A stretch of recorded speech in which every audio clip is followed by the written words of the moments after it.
Have you ever seen a mountain so powerful it inspired over 40 artworks and even influenced Van Gogh and Debussy?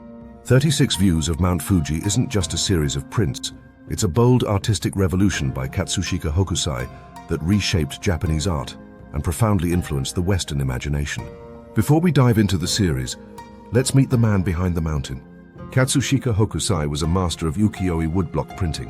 While many artists focused on actors and courtesans, Hokusai turned his gaze towards something far more eternal: Mount Fuji, a symbol of eternity, divine spirit, and national identity. Between 1830 and 1832, he released his most iconic work, 36 Views of Mount Fuji, Fugaku Sanjuroke. But here's the twist. Due to overwhelming popularity, he added 10 more prints, creating a total of 46. Each one offers a unique window into Japan's landscapes, culture, and Hokusai's own artistic genius. So, what exactly makes this series so revolutionary? Let's unpack the secrets behind its enduring power. First, iconic imagery. Of course, the crown jewel is the Great Wave of Kanagawa. A towering wave crashes over boats with the seemingly tiny Fuji in the distance.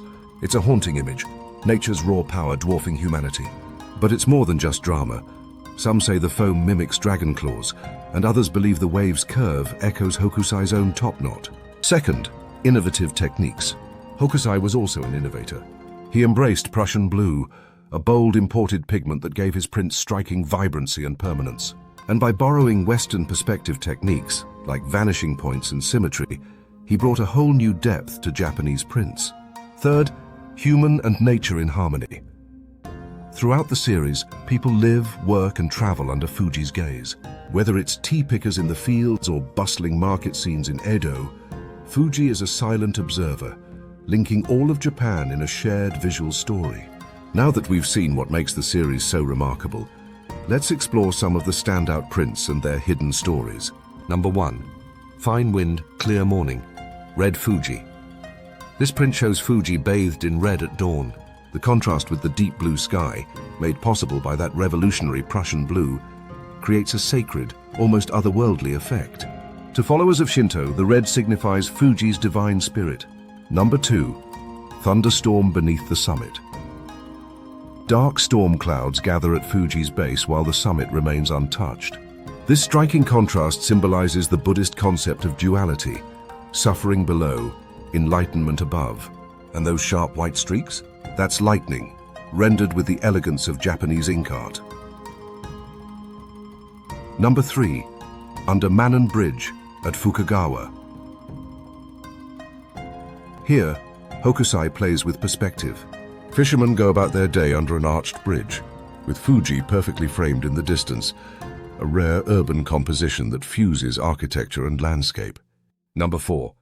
Kajikazawa in Kai Province. A lone fisherman casts his net among jagged rocks, Fuji looming in the background.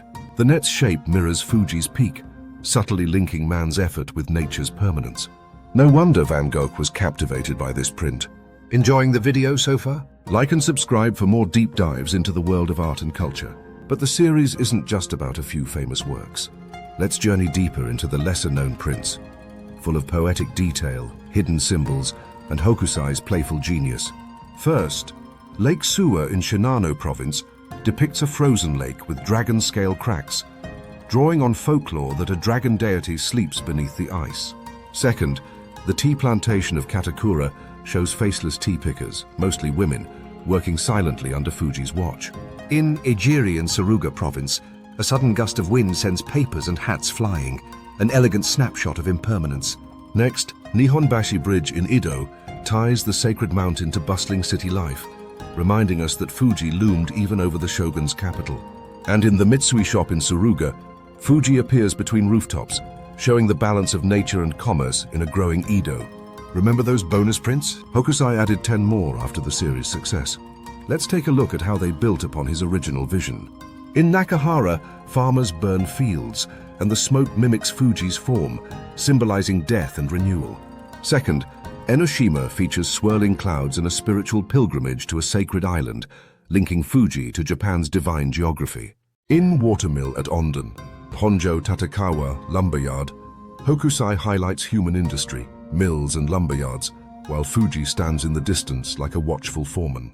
Even in urban chaos or domestic stillness, Fuji remains the ever-present soul of the land. So why does 36 views of Mount Fuji still matter today? Because it changed everything, from how Japanese art viewed nature to how the West viewed Japanese art. Hokusai's series inspired artists like Van Gogh, who copied several prints in letters to his brother. Claude Monet collected them. Debussy composed music inspired by the Great Wave, and it shifted the Ukiyo-e genre toward landscape and nature, away from courtesans and kabuki scenes. Hokusai's contemporary, Hiroshige, even created his own 36 views of Mount Fuji in tribute. From crashing waves to quiet tea fields, from bustling cities to sacred shrines, Hokusai's 36 views of Mount Fuji is more than an art series. It's a spiritual and cultural journey. Through it, Fuji becomes not just a mountain, but a mirror for Japan's soul. So next time you see the Great Wave, remember, it's not just a wave, and that's not just a mountain. It's a timeless message about endurance, impermanence, and the quiet power of observation. If you like this video journey, please like, subscribe, and comment. Which view of Mount Fuji moved you the most? Thanks for watching.